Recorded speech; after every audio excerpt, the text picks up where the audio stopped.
भारत को मिल गया सबसे अचूक हथियार। इजराइल से भारत आया चीन की मौत का सामान। चंद मिनटों में ही हजारों चीनी सैनिक हो जाएंगे ढेर। अब भारत से पहले इजराइल टकराएगा चीनी सेना से। दोस्तों, चीन के खिलाफ भारतीय सेना को और मजबूत बनाने का काम युद्ध स्तर पर जारी है। रूस यूक्रेन युद्ध से पहले तक भारत रूस से मंगवाए गए कई हथियारों को चीन के खिलाफ तैनात कर चुका है, लेकिन यूक्रेन के साथ युद्ध में जो हाल रूसी हथियारों का हुआ उसने भारत को चिंता में डाल दिया और खुद के बनाए हथियारों का ही ज्यादा से ज्यादा इस्तेमाल करने पर मजबूर कर दिया। हालांकि फिलहाल भारत अभी इजराइल से लगातार हथियार और तकनीक को इस्तेमाल कर रहा है, खासतौर पर चीन के साथ लगती सीमा पर, क्योंकि चीन प्रोपेगेंडा वार छिड़ता रहता है और भारत को चीन पर कोई भरोसा नहीं।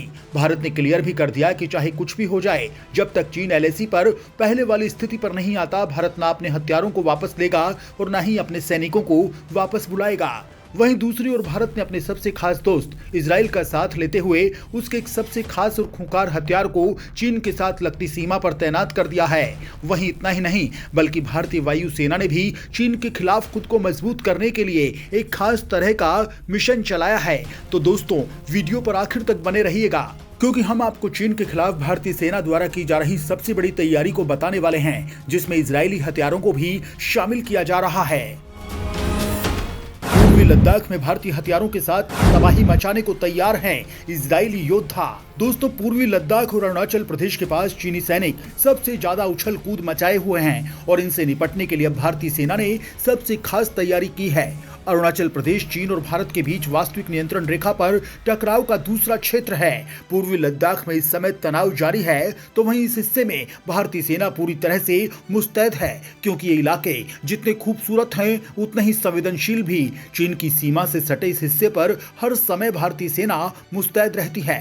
अरुणाचल प्रदेश वो राज्य है जहां पर भारतीय सेना की तैनाती सबसे ज्यादा है। यहां पूरे लाव लश्कर के साथ भारतीय सेना हमेशा मुस्तैदी के साथ तैनात रहती है। पिछले एक साल में यहां सेना की तैनाती को और मजबूत बनाया गया है, उसे नए हथियारों से लैस किया गया है और इनमें ही शामिल है इजराइल की बनी नेगेव लाइट मशीन गन। ये हथियार हाल ही में भारतीय सेना को मिला है और अब उसका अहम हिस्सा बन गया। इसके आने के बाद से सेना की ताकत में बड़ा इजाफा हुआ है, तो वहीं से चीनी सेना भयभीत है।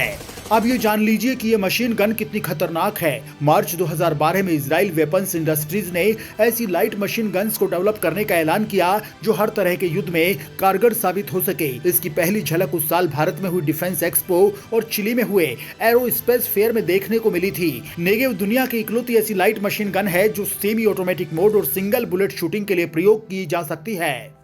नेगेव को इजराइल की डिफेंस फोर्सेस भी प्रयोग करती हैं। ये बात और भी दिलचस्प है कि इस मशीन गन का नाम इजराइल के दक्षिण में पड़ने वाले नेगेव पर पड़ा है। वजन में बेहद हल्की है ये मशीन गन, लेकिन ताकत में ला देती है तबाही। वजन की बात करें तो ये बेहद हल्की है, ये सिर्फ 8 किलो वजनी है। सेमी ऑटोमेटिक फायरिंग की वजह से इस मशीन गन को युद्ध की स्थिति में अचानक हमला, करीब से हमला होने पर आसानी से प्रयोग किया जा सकता है। यहाँ तक कि इसमें इंस्टॉल टेलीस्कोप की वजह से भी दुश्मन पर हमला किया जा सकता है। ऑटोमेटिक मोड में ये मशीन गन 1 मिनट में 700 से ज्यादा गोलियां फायर कर सकती है। सिर्फ 8 किलोग्राम की इस मशीन गन को कहीं से भी फायर किया जा सकता है। यहाँ तक कि हेलीकॉप्टर, टैंक और नौसेना के जहाज से भी इस मशीन गन से फायरिंग की जा सकती है। इसमें लगा गैस रेगुलेटर इसे मुश्किल परिस्थितियों में एक्स्ट्रा पावर देता है। इस खासियत की वजह से इसे धूल और कीचड़ में भी ऑपरेट किया जा सकता है, गलती से फायरिंग ना हो इसके लिए इसमें 4 तरह के सेफ्टी फीचर्स भी दिए गए हैं। नाटो सेनाएं भी इसका प्रयोग कर रही हैं। साल 2020 में भारत के रक्षा मंत्रालय ने इजराइल के साथ करीब $121 लाख के साथ एक साइन की थी। इजराइल वेपन्स इंडस्ट्रीज के साथ हुई इस डील के 16,479 नेगेव लाइट मशीन गन को खरीदने पर रजामंदी बनी थी।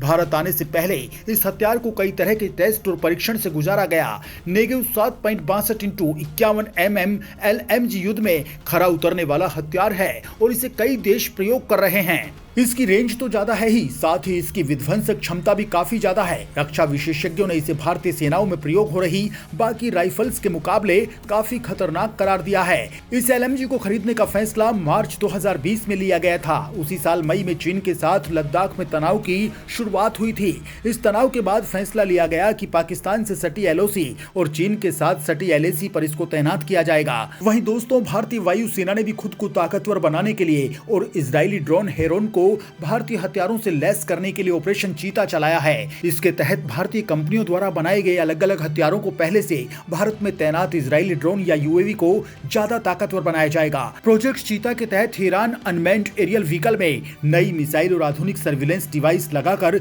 इन्हें अपग्रेड किया जाएगा, जिसमें इजराइल भारत की मदद करने वाला है।